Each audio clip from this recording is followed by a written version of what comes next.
नमस्ते दोस्तों, आज की वीडियो में हम बात करते हैं एसबीआई का न्यू टर्म इंश्योरेंस के बारे में।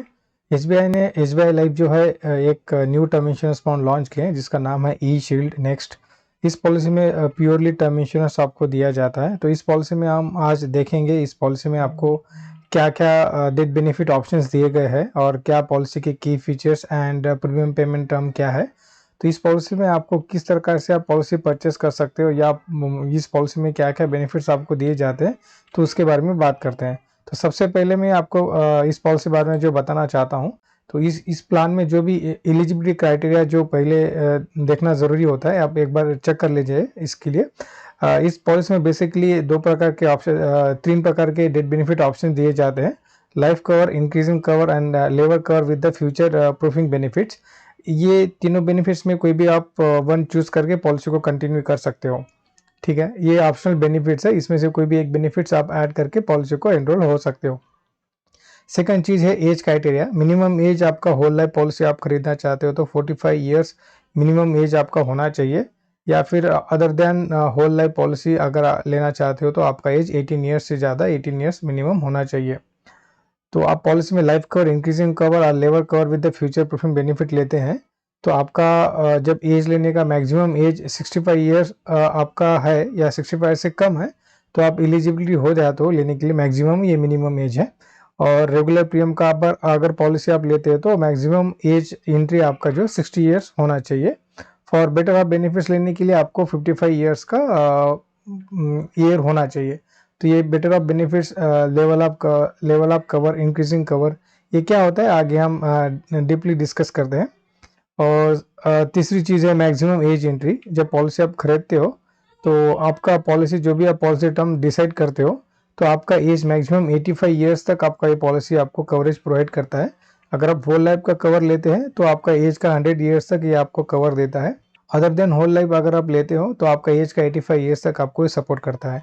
इस पॉलिसी में लाइफ कवर लेने के लिए आपको बेसिक सम एश्योर्ड चूज करना पड़ता है, यानी कि जो डेथ बेनिफिट अमाउंट चूज करना होता है। Minimum death benefit amount 50 lakh रुपए का ले सकते हो। और अगर आप वेबसाइट परचेस करते हो, वेबसाइट से अगर पॉलिसी लेते हैं मिनिमम 50 लाख रुपीज़ का, अगर आप ब्रांच में जाके या किसी एडवाइजर से बात करके लेते हैं ठीक है, उसमें 75 लाख रुपये का मिनिमम सम एश्योर्ड ले सकते हो। Maximum sum assured for non smoker के लिए कोई लिमिट नहीं है, लेकिन आप स्मोकिंग करते हो, अगर आप डिस्क्लोज कर देते हैं कि आप स्मोकर हो तो आपको जो मैक्सिमम सम एश्योर्ड जो होता है 99 लाख रुपीज़ का दिया जाता है। इस पॉलिसी में आपको प्रीमियम पे करने के लिए ऑप्शंस दिया गया है। Single, yearly, half yearly and monthly basis पे आप प्रीमियम पे करके पॉलिसी को रिन्यू कर सकते हैं। ठीक है। और इस पॉलिसी में नॉन ईयरली मोड में पॉलिसी अगर आप लेते हैं, जैसे कि अगर इस पॉलिसी को आप ईयरली भी प्रीमियम पे कर सकते हो, हाफ ईयरली पे कर सकते हो, मंथली भी कर सकते हो, लेकिन as compare to yearly premium अगर आप उसको मंथली करवाना चाहते हैं 0.5% आपके ईयरली प्रीमियम के ऊपर चार्ज लगता है। बेसिकली कहने की ये बात है, ईयरली करते तो आपको सस्ता मिलेगा, अगर आप उसको हाफ ईयरली करते या मंथली करते तो आपको ये ज़्यादा चार्ज करेगा। पॉलिसी टर्म आपको अगर आप लेना होता है मिनिमम 5 ईयर्स का पॉलिसी टर्म ले सकते हो। मैक्सिमम आपका जितना एज रहेगा लेस, मतलब आपका एज रहेगा मैक्सिमम आपका सपोर्ट करेगा 85 ईयर्स होने तक आपको ये सपोर्ट करता है। लिमिटेड पेमेंट टर्म में आप ले सकते हो। होल लाइफ पॉलिसी लेते हो तो लेस देन 100 लेस एंट्री होना चाहिए, मतलब इससे ज़्यादा वो आपका पॉलिसी टर्म सपोर्ट नहीं करेगा। आपका एज जितना जितना आपका एज का क्राइटेरिया है वहाँ तक की पॉलिसी टर्म आप चूज़ कर सकते हो। प्रीमियम मोड में आपको जैसे यहाँ पे सिंगल, ईयरली, हाफ ईयरली और मंथली प्रीमियम मोड है। सिंगल पेमेंट के लिए आपका यहाँ पे 19,000 रुपीज़, ये तो आप मिनिमम अमाउंट है, तो ये टाइम टू टाइम चेंज होता रहता है और आपका एज के अनुसार भी ये आपका अमाउंट बढ़ते रहता है या कम होते रहता है। ये आप कंसिडर मत कीजिए। ठीक है, ये टाइम टू टाइम चेंज होता है, ये आप ऑनलाइन पे जाने के बाद आपको ईजिली पता कर सकते हो। प्रीमियम अमाउंट कोई लिमिट नहीं है, जितना सब एश्योर्ड आएगा उसके हिसाब से वो चार्ज होता है। ये रहेगा बेसिक जो एलिजिबिलिटी होती है ये पॉलिसी खरीदने के लिए। तो ये बेनिफिट्स आपको, मतलब ये क्राइटेरिया आपको ध्यान में रखना ज़रूरी है। तो आइए हम बात करते हैं इस पॉलिसी में किस प्रकार के प्लान ऑप्शंस दिए हैं। एसबीआई लाइफ ई शील्ड नेक्स्ट पॉलिसी में आपको जो है टर्म प्लान में कुछ 3 बेनिफिट्स ऑप्शन दिए गए, उसमें से कोई भी तीनों में से कोई भी एक बेनिफिट ऑप्शन चला के आप पॉलिसी को एनरोल कर सकते हो। उसमें से पहला जो कवर प्लान ऑप्शंस दिया है, लेवल कवर बेनिफिट ऑप्शंस दिया है। इसका मतलब क्या है, अगर आप ये ऑप्शंस लेते हैं तो आपका जो भी सम एश्योर्ड डिसाइड करते हैं आप इनिशियली जब पॉलिसी परचेस करते हैं उस समय, वो अमाउंट फिक्स रहता है एंटायर पॉलिसी टर्म के लिए। पॉलिसी लेने के बाद पॉलिसी टर्म में यानी एंटायर पॉलिसी टर्म में कभी भी मृत्यु हो जाता है तो उस केस में आपके नॉमिनी को जो आपने अमाउंट डिसाइड किया है वो पूरा का पूरा अमाउंट पेड हो जाता है। सो इसी पॉलिसी में सेकंड बेनिफिट ऑप्शन जो है इंक्रीजिंग कवर बेनिफिट ऑप्शंस। इसमें क्या होता है, जो भी आप अमाउंट सम एश्योर्ड डिसाइड कर लेते हो यानी कि 1 करोड़ रुपीस 2 करोड़ रुपीस कोई भी अमाउंट अगर आप सेलेक्ट कर लेते हो, वो अमाउंट फॉर एग्जांपल के साथ में अगर मैं आपको बताना चाहता हूँ, अगर आपने 1 करोड़ रुपीस का सम एश्योर्ड आपने लिया है इंक्रीजिंग कवर में बेनिफिट में, तो आपका 1 करोड़ इनिशियल जब आप पॉलिसी खरीदते हैं ना उस साल के लिए आपका वहाँ से उस साल के लिए जो है आपका जो है सम एश्योर्ड सेम ही रहेगा, 1 करोड़ रहता है। ठीक है, अगर आपके पहले 5 साल खत्म हो जाते हैं तो 6 पॉलिसी ईयर जब स्टार्ट हो जाएगा तब आपका जो सम एश्योर्ड है आपके ओरिजिनल सम एश्योर्ड का 10% जो है आपका इंक्रीज हो जाता है। तो इसमें आपने जो भी अमाउंट चूज किया है हर 5th ईयर्स के बाद, मतलब एवरी 5th ईयर्स के बाद आपका पॉलिसी में सम एश्योर्ड आपका इंक्रीज होता रहता है। तो वैसे कैलकुलेट आपका 100% सम एश्योर्ड अगर टारगेट रीच हो जाता है, इंक्रीज होता है सम एश्योर्ड, तो वहाँ पे स्टॉप हो जाता है, या फिर आपका एज 71 ईयर्स होने तक ही आपका इंक्रीज होता है। ठीक है, तो आप इसमें लेते हैं तो आपका सम एश्योर्ड अगर आप इनिशियली 1 करोड़ लिया है तो आपका एवरी 5th ईयर्स में इंक्रीज हो के आपका 2 करोड़ का सम एश्योर्ड बन जाता है। उसके बाद वो फिक्स रहता है। मान लीजिए अगर आपने पॉलिसी आज के डेट में खरीदा है 1 करोड़ रुपीस, 5 साल होने के बाद आपका जो सम एश्योर्ड बन जाएगा 1 करोड़ 10 लाख रुपीस, क्योंकि 1 करोड़ रुपीस का 10% 10 लाख रुपीस, तो 6 पॉलिसी ईयर में आपका सम एश्योर्ड हो जाएगा 1 करोड़ 10 लाख रुपीस। 6 पॉलिसी में या 7th पॉलिसी ईयर में, 8 पॉलिसी ईयर में या 9 पॉलिसी ईयर में कभी भी मृत्यु हो जाता है लाइफ इंश्योर का, तो नॉमिनी को जो आपका इंश्योरेंस कवरेज इंक्रीज हुआ है 1 करोड़ 10 लाख रुपीस उतना ही दिया जाता है। अगर मृत्यु 10th पॉलिसी कंप्लीट ईयर के बाद हो जाएगा तो ओरिजिनली आपको 1 करोड़ 20 लाख रुपीस मिलना चाहिए, मतलब एवरी 5th ईयर्स में आपका इंक्रीज हुआ है। थर्ड बेनिफिट्स में आपको इसमें लाइफ कवर ऑप्शंस में दिया है level cover with the future proofing benefit. ठीक है, इसमें क्या होता है, आपने पॉलिसी लेने के बाद कोई भी अमाउंट आप डिसाइड कर लेते हैं 1 करोड़ रुपीस 2 करोड़ रुपीस का, उसमें आपका इंक्रीज हो जाता है, आपको एक सुविधा मिल जाती है इन फ्यूचर में आपको सम एश्योर्ड इंक्रीज करने के लिए। लेकिन आपको इंक्रीज कब कब करना होता है, आपके लाइफ में मैरिज जब हो जाएगा उस समय आप आपके सम एश्योर्ड का 50% इंक्रीज कर सकते हो। अगर आपका मैरिज होने के बाद, आपका मैरिज ऑलरेडी है लेकिन आपका कोई बेटा नहीं है, अगर आपको लगता है ये ऑप्शंस लेने के बाद अगर आपका बेटा हो जाएगा तो सम एश्योर्ड का 25% आप इंक्रीज करा सकते हो, या फिर आप अडॉप्ट भी कर लेते हो किसी चाइल्ड को, उस समय भी आप 25% बेसिक सम एश्योर्ड का आप ले सकते हो। मैरिज ऑलरेडी है तो ये बेनिफिट आप बिल्कुल यूज नहीं कर सकते हो। अगर अनमैरिड है, आप अपने पॉलिसी आपने खरीदा है, मैरिज होने के बाद आप ये ऑप्शन ले सकते हो। ठीक है, और सेकंड, ये फर्स्ट बेबी और सेकंड बेबी में आप ले सकते हो। ठीक है, दोनों 25% आप सम एश्योर्ड आप इंक्रीज करा सकते हो, दोनों बार ले सकते हो। पहला बेटी बॉर्न हुआ है तभी ले सकते हो, सेकंड हुआ है तभी भी ले सकते हो। अगर अपना हाउस लोन आपने खरीदा है ये पॉलिसी लेने के बाद, ठीक है, ऑलरेडी अगर आपका लोन चल रहा है तो वो उसमें ऐड नहीं कर सकते। ये पॉलिसी लेने के बाद अगर आपने कोई लोन खरीदा है तो उस समय आपके सम एश्योर्ड का 50% आप बढ़ा सकते हैं। ये ऑल 3 बेनिफिट ऑप्शंस है इसमें, level cover with the future proofing benefit options and increasing cover benefits and level cover benefits. In plan options पे कोई भी एक प्लान आप सेलेक्ट करके इस पॉलिसी को आप एनरोल हो सकते हो। चलो फिर अभी बात करते हैं डेथ बेनिफिट बारे में। तो इस प्लान में आपको 2 प्रकार के डेथ बेनिफिट दिए जाते हैं, जैसे कि डेथ बेनिफिट पेमेंट मोड और बेटर ऑफ बेनिफिट्स। तो बेटर ऑफ बेनिफिट के बारे में हम आगे जानते हैं, पहले आप डेथ बेनिफिट के बारे में कंप्लीट करते हैं। Death benefit payment method mode मतलब क्या होता है कि आपको जो डेथ बेनिफिट आपके नॉमिनी को दिया जाता है वो एक्चुअली किस टाइप में देना चाहिए, जैसे कि इंस्टॉलमेंट में दे सकते हैं या फिर इमीडिएट लमसम पे ऑर्ड में अमाउंट दे सकते हैं। तो डेथ बेनिफिट पेमेंट मोड्स में आपको बेसिकली 3 टाइप्स पेमेंट मोड्स मिलते हैं, जैसे कि lump sum, monthly instalment and lump sum plus monthly instalment. जो पहला लमसम डेथ बेनिफिट ऑप्शंस है, इसमें क्या होता है, जो भी आपने सम एश्योर्ड डिसाइड किया होगा वो इमीडिएटली नॉमिनी को पेड किया जाता है और आपका कॉन्ट्रैक्ट ब्रेक हो जाएगा। ठीक है, और मंथली इंस्टॉलमेंट क्या होता है, जितना भी आपने अमाउंट सेलेक्ट किया है एज अ सम एश्योर्ड, उतना सब 100% जो आपने सम एश्योर्ड चूज़ किया है उसका जो है इंस्टॉलमेंट में अमाउंट पेड किया जाता है। तो इंस्टॉलमेंट में आपको जो जब डेथ क्लेम रेज होता है, जब अप्रूवल मिल जाएगा, ठीक है, तो वहाँ से 5 ईयर्स तक आपका जो भी डेथ बेनिफिट का इंश्योर्ड अमाउंट रहेगा उसको पीरियड ऑफ 5 ईयर्स के लिए मंथली इंस्टॉलमेंट करके अमाउंट दिया जाता है। मतलब एवरी मंथ मिलेगा अप टू 5 ईयर्स में आपका पूरा जो 100% सम एश्योर्ड है आपके नॉमिनी को इंस्टॉलमेंट में पेड किया जाता है। Same lump sum plus monthly income में दोनों भी मिलते हैं, यानी कि बस आपको पहले सेलेक्ट करना पड़ता है कितना परसेंटेज आपको जो है इंस्टॉलमेंट पेड करना चाहिए। तो लमसम प्लस मंथली इंस्टॉलमेंट में आपको 50% आपके सम एश्योर्ड का इमीडिएटली आपके नॉमिनी को पेड करते हैं, और 50% जो आपका अमाउंट बचा है उसको 5 साल के पीरियड में मंथली इंस्टॉलमेंट दिया जाता है। तो अभी हम बात करते हैं about second death benefit option के बारे में, जो कि बेटर ऑफ बेनिफिट्स है। तो बेटर ऑफ बेनिफिट्स में आप यहाँ पे देख सकते हैं कि इस बेटर ऑफ बेनिफिट्स मतलब ये होता है कि आपका लाइफ इंश्योरेंस तो आपका बाय डिफ़ॉल्ट तो होता ही है, लेकिन आप एडिशनली आपको स्पाउस के लिए आप बेनिफिट्स ऐड ऑन कर सकते हो। तो आपका एग्जांपल के साथ मैं आपको समझा सकता हूँ इसके लिए। आपने सम एश्योर्ड लिया है 1 करोड़ रुपीज़ का, और इसमें आपने बेटर ऑफ बेनिफिट अगर आपने चूज़ किया है, आपका लाइफ इंश्योरेंस रहेगा 1 करोड़ रुपीज़ और आपके स्पाउस का लाइफ कवर रहेगा 25 लाख रुपीज़। ये 25 लाख रुपीज़ फिक्स अमाउंट रहेगा आपके स्पाउस के लिए। तो जब ये ऑप्शन आप सेलेक्ट करते हैं तो पॉलिसी जब खरीदते हैं तभी आपको बताना पड़ता है कि बेटर बेनिफिट्स आपको चाहिए या नहीं चाहिए। और बेटर बेनिफिट अगर आप लेने के लिए आपके लाइफ एश्योर्ड यानी कि जो हस्बैंड और वाइफ है उसका जो एज का डिफरेंस जो होना है इक्वल टू 10 ईयर्स होना चाहिए, उससे कम होना चाहिए। अगर डिफरेंस 10 ईयर्स से ज़्यादा रहेगा तो बेटर ऑफ बेनिफिट ऑप्शन नहीं करा सकते।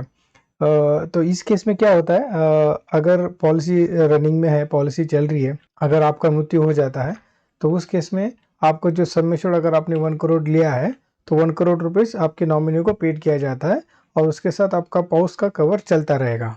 ठीक है, ये कब होगा, बिफोर आपके स्पाउस से पहले अगर खुद का ही डेथ हो जाता है तो पॉलिसी आपका ये कंटिन्यू रहता है जब तक स्पाउस का भी कवर रहेगा। पॉलिसी जो भी मैच्योरिटी पीरियड आपने चूज़ किया होगा तब तक पॉलिसी कंटिन्यू रहता है। लेकिन अगर स्पाउस का ही फर्स्ट डेट हो जाता है, लेकिन फॉर एग्जांपल अगर आप भी रहते हो और आपका स्पाउस को आपके पहले ही स्पाउस का डेट हो जाएगा तो उस केस में बेनिफिट नहीं मिलेगा। ठीक है, तो वो बेनिफिट आप निकाल भी नहीं सकते हो। ठीक है, अगर if spouse die before the death of life insured तो ये बेनिफिट आप यहाँ से विड्रॉ नहीं कर सकते हो। तो पहले आपका डेट होगा फिर आपके स्पाउस का चलेगा। अगर आपके स्पाउस का फर्स्ट हो जाने के बाद फिर आपने जो बेटर ऑफ बेनिफिट्स का 25 लाख रुपीज़ का जो सम एश्योर्ड अमाउंट है वो किसी को पेड नहीं होगा। आपका लाइफ इंश्योरेंस रहेगा, आप जिसको नॉमिनी बनाना चाहते हो और चेंज करना चाहते हो, आपके पेरेंट्स को लगाना चाहते हो तो आप लगा सकते हो। ठीक है, तो पॉलिसी अगर जब ये हो रही है, जब आपने बेटर बेनिफिट आपने अगर ऑप्शन चूज़ किया है, life cover will be coming on the life of spouse and will continue of the remaining policy term. ठीक है, ये पॉलिसी आपका कंटिन्यू रहता है। तो उसके बाद अगर स्पाउस डायग्नोस हो जाएगा तो 25 लाख रुपीज़ जो है आपके स्पाउस को दिया जाता है। और इस केस में आपके स्पाउस को कोई भी प्रीमियम पे करने की ज़रूरत नहीं है, सारे प्रीमियम वेव ऑफ हो जाएंगे। कोई भी आपको प्रीमियम पे करने की आपके स्पाउस को पे करने की ज़रूरत नहीं होती है। और इस पॉलिसी में कुछ एक्सक्लूजन दिए है, जैसे कि अगर स्पाउस का एज जब डेट हो जाता है, स्पाउस का एज अगर 60 साल से कम रहेगा या 60 साल तक रहेगा तब आपका जो स्पाउस है वो बेनिफिट एंजॉय नहीं कर सकते। वो डायरेक्टली आपका क्लेम जो नॉमिनी का जो आपके स्पाउस के लिए जो क्लेम है रिजेक्ट करते हैं। लेकिन कभी-कभी क्या होता है, सुसाइड भी कर सकते हैं, जैसे कि हस्बैंड की डेथ होने के कारण स्पाउस ज़्यादा दिन सर्वाइव नहीं कर सकती या वो डिप्रेशन में चली जाती है, तो वो जब डेथ हुआ है वहाँ से 12 मंथ के अंदर अगर सुसाइड क्लेम आता है तो वो भी कंसिडर नहीं होता है। ये सब बेटर ऑफ बेनिफिट्स है, ये optional better of benefits optional है, आप चाहे तो ले सकते हो, लेते हैं तो आपको 25 लाख रुपीज़ आपके स्पाउस के लिए बेनिफिट आप सिक्योर करा सकते हो। मैं और एक आपको डेथ बेनिफिट के बारे में बताना चाहूँगा। ये एक्चुअली डेथ बेनिफिट ऑप्शंस नहीं है, ये बाय डिफ़ॉल्ट आपको दिया जाता है। हर पॉलिसी में जो भी टर्म इंश्योरेंस पॉलिसी खरीद रहे हैं नाउ डेज़ में terminal illness free of cost customer को दिया जाता है।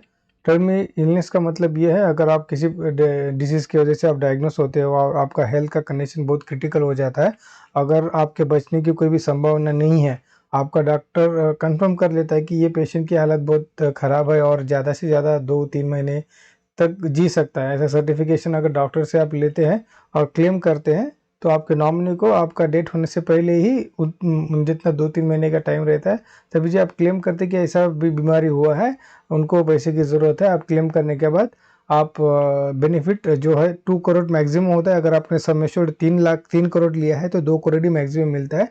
अगर सम एश्योर्ड आपका 1 करोड़ या फिर 2 करोड़ है तो उतना अमाउंट इमीडिएटली दिया जाता है। ठीक, ये बेनिफिट लेने के लिए टर्मिनल इलनेस का बेनिफिट अगर आप डायग्नोस हो जाते हो तो आपका एज 80 ईयर्स से कम होना चाहिए।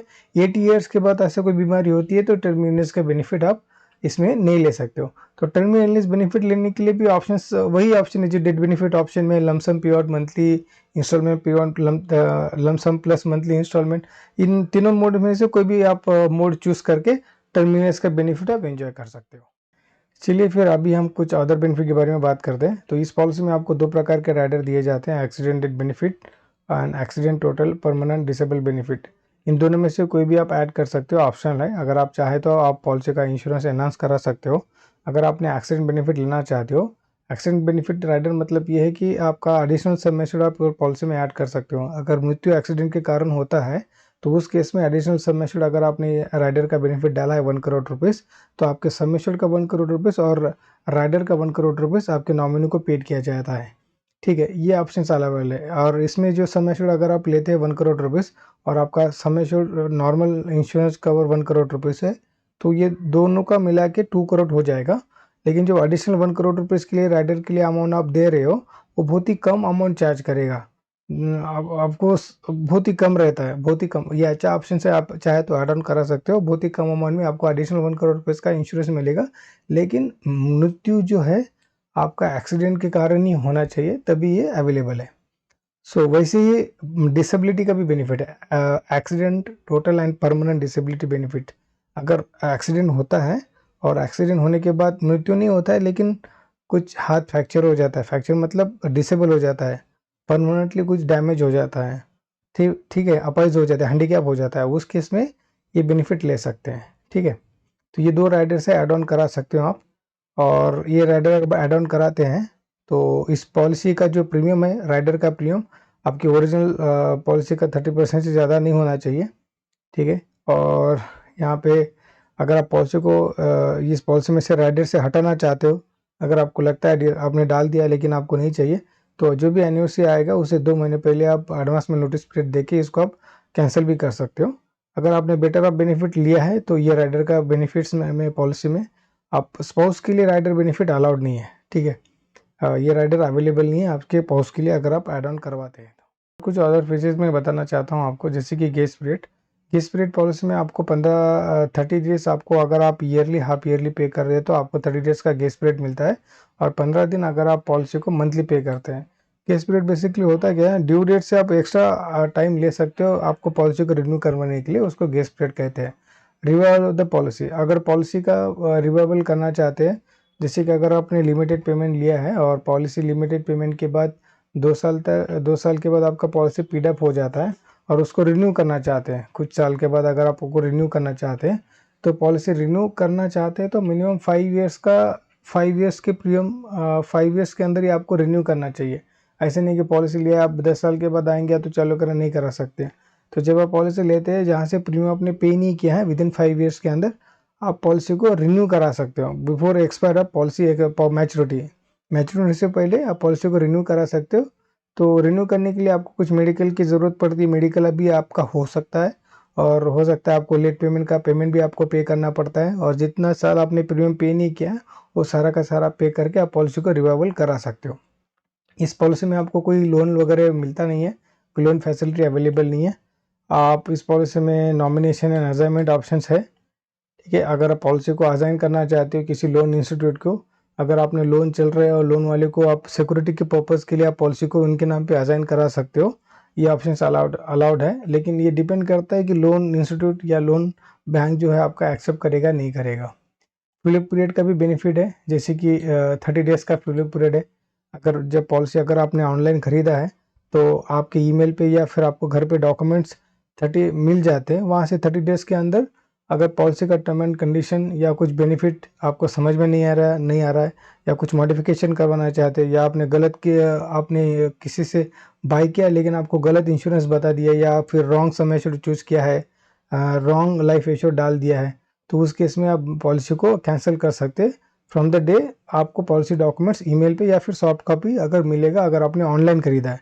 अगर आप 15 दिन का आपको मिलेगा फ्री लुक पीरियड, अगर आपने ब्रांच में जाके लिया है या फिर आपने एडवाइजर से बात करके ऑफलाइन पे लेते हैं तो उसको 15 दिन का फ्री लुक पीरियड का टाइम दिया जाता है। टैक्स बेनिफिट भी है, जैसे आप इस पॉलिसी में बेनिफिट्स पे करते हो प्रीमियम एज 80C में टैक्स बेनिफिट इस पॉलिसी का एंजॉय करा सकते हो।